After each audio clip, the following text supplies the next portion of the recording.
Meron nga palang bagong alaman si Papa Tampi sa tunay na grow garden niya. Subalit nga pala, i-discover ni Papa Tampi, parang gusto ko hindi naman. Malapit na nga pala ito makompleto ni Papa Tampi.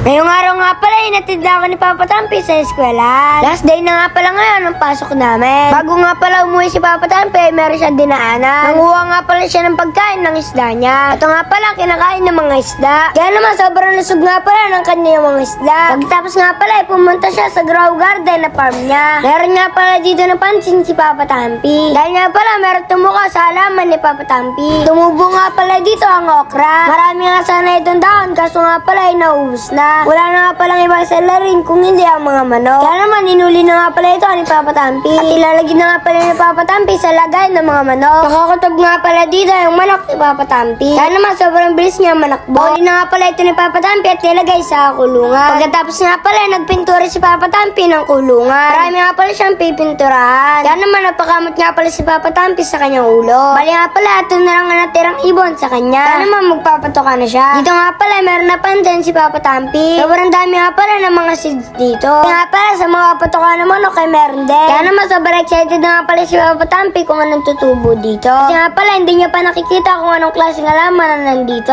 Napaisip nga pala si Papa Tampi kung what if itanim niya ito. Dito nga pala sinundo na ako ni Papa Tampi kasama si Tampo.